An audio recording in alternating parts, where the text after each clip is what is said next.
Well, most every North Alabamian knows someone affected by addiction, but few people know its ugly face like one Alabama-based ESPN reporter. She recently shared her story, heartache and triumph with Way 31 morning anchor Chris Tatum. Come here, I love it.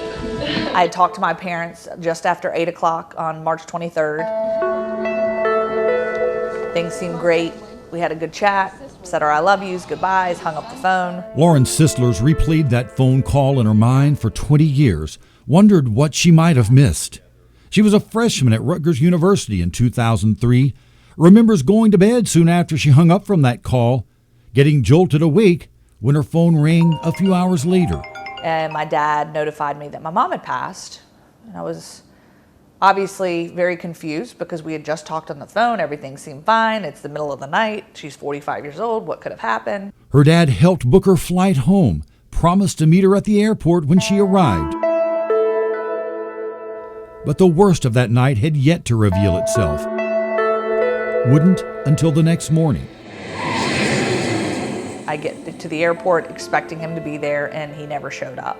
When her uncle arrived to pick her up, he broke the news, why her dad was a no-show. And he too had passed away. In one night, 2 parents died, less than 3 hours apart. Sisler knew both her parents suffered chronic pain, knew they took fentanyl to control it.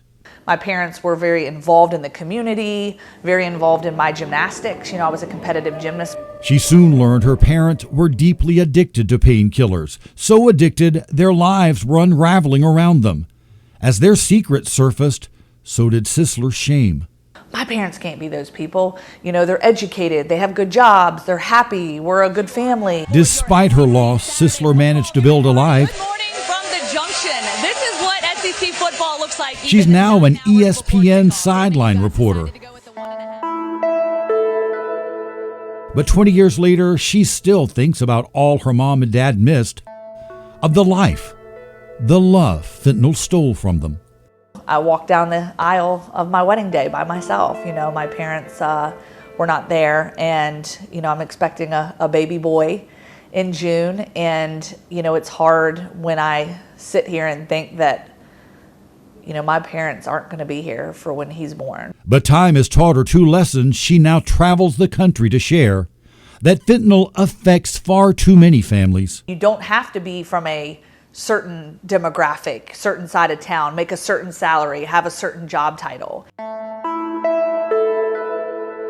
And that addiction does not discriminate. Chris Tatum, Way 31 News. Sisler's headed to Huntsville next week to tell her story at Wellstone's Beacon of Hope event.